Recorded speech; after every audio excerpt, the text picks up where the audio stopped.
Let's talk about controversy. Let's talk about Jesus and controversy, as well as ourselves and controversy. A friend of mine yesterday was saying, man, you're controversial. You like controversy. And I started thinking about it, I'm like, yeah, what it is when you don't go with the world and the way the world thinks and their beliefs and their truths, and you speak up against it, you speak back against what the world calls the truth, that's called controversy. When you just go with the flow and you just do as everyone says in the world,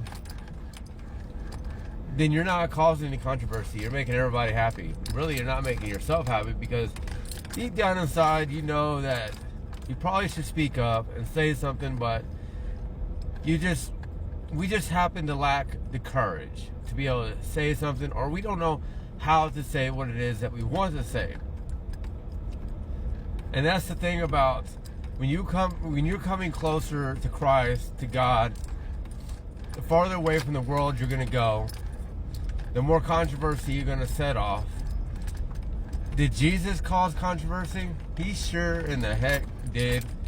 He caused so much controversy among all people, mainly the religious leaders at the time, still to this day.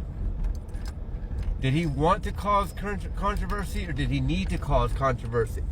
That's the question that we should also contemplate upon, because I don't know if he necessarily wanted to cause controversy, but I know that he needed to cause controversy, because that was the only way people were going to stop to actually think about it.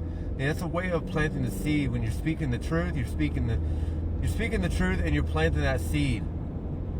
So even though those people that don't agree with the truth, like the actual truth, and become defensive, they get offended because you're speaking out against the narrative that's been put into place, and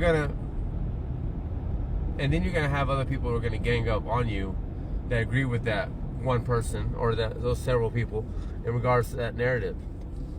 But it's our job, if you're Christ-centered, if you're really speaking the truth, to speak against what the lies are being said, to ask the questions that gets people to open up and think for themselves. Those open-ended questions, even those questions that are directive, and it's not directed at one certain specific person, but maybe a group of people, right? But doing it in a way that's loving and kind, and not allowing your emotions to get involved.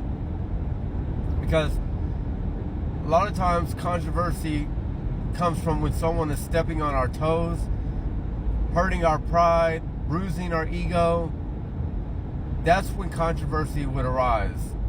When you have two people that are egotistical, two people that are prideful, and all of a sudden they're causing controversy amongst themselves. But that's not a controversy that's really going to produce any kind of good fruit. That's going to produce bad fruit that doesn't do anything good for the spirit, for the body, or for the mind, for that matter of fact. So, I may be controversial, but I'm controversial from like a spiritual standpoint, right? Because I'm not here to hurt anybody's feelings.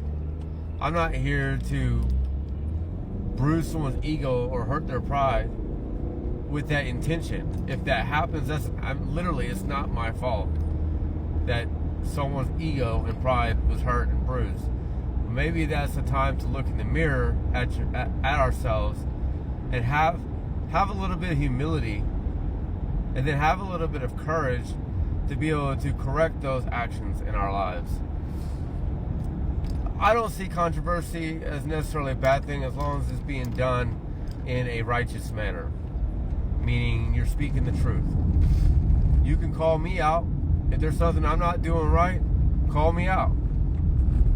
And if it is actually true, then I will agree with it. Then that's the thing. People are like, well, your truth is subjective.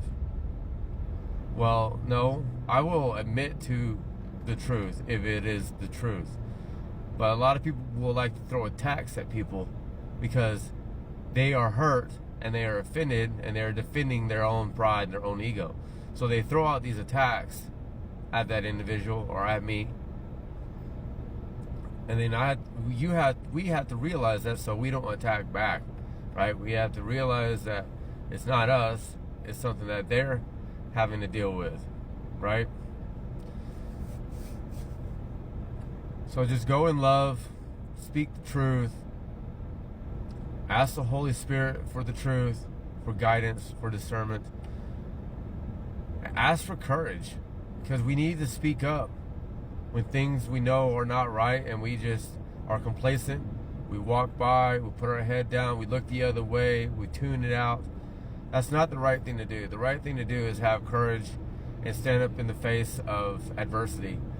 And it's going to be controversial. And there's going to be a lot of people who probably won't like it. But this is our job.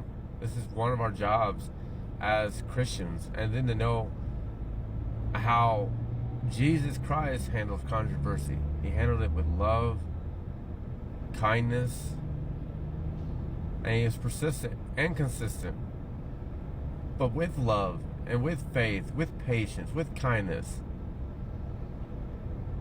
And he spoke in a way that they may not understand at first, but he planted that seed so it will grow. So God bless you all. I pray that we are all given fertile minds, fertile soil, so we can be able to receive that good word, that good seed, so that we can then nourish it, watch it grow, watch it flourish, and then we can give that good seed, that good word to other people who have a fertile mind and fertile soil. I'll leave that with y'all. Peace. God bless y'all.